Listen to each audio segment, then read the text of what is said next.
Alright, Chef Buck here, and today I'm cooking up an okra curry dish, muy fantastico vegetable. It's big all over the world. It's like the Ricky Martin of green vegetables, or maybe that's broccoli. Mine is starting to get less than green because I bought it like a few days ago. You gotta use okra fast, you know, because it'll blacken up if you don't use it. Boom, look, it's still kind of firm though, so it's alrighty. And it's not too big. You want your pieces to be like 1 or 2 inches long. You don't want to get the big hulking okra as big as your hand.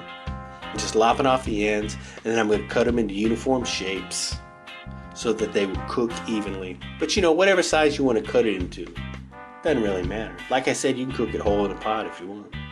I'm going to heat up some oil in a skillet, quite a little bit of oil, like 3 or 4 tablespoons. And once it gets hot, I'm going to add my seeds. I love cooking with seeds, especially these kind of Indian dishes. I've got a little bit of cumin seeds, some fennel seeds here. The oil's already hot when they hit the skillet. Boom, let them cook for about 30 seconds.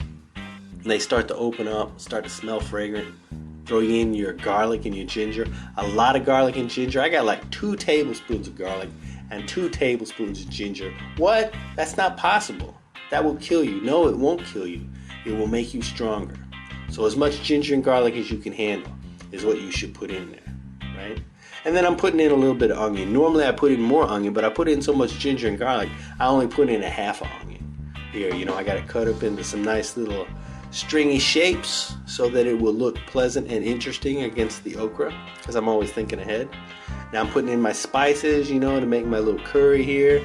You know, I got some turmeric, some coriander, and just a wee little bit of chili powder, because the new chili powder I bought is like hotter than hell.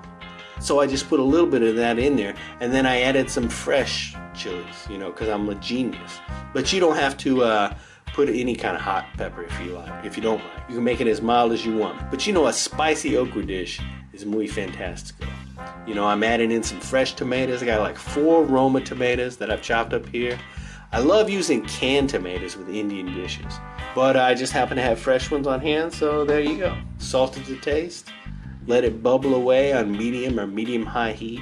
You don't have to let it cook down for too long. I don't like my dishes to be overcooked. So, you know, maybe about 5 or 10 minutes for the tomato. And then slide your okra in there. And then that's it. This dish is pretty much complete, except for the cooking. You're not going to put anything else in here. I'm just going to stir it around, and then I'm going to let it cook away until the okra is done to the doneness that I think is done. And you know, that might be different for you. So, you know, just give it a sample taste every now and then. And when the okra is done to the crispness or lack of crispness and texture that you like, then it's finished. Boom, there you have it. A little curry okra, super easy, muy fantastico, great way to use this vegetable. Serving it over a little rice. So there you have it. Here's a message from our sponsors. Look at this. Boom, well that's what's left of it. So there you have it. A little bit of okra curry. Go ahead and give this recipe a try. Is that in focus? No. Give it a try. Let me know what you think. And bon appetit. Alrighty, to print this recipe or any recipe on my channel, just go to myfoodchannel.com. And thanks for watching.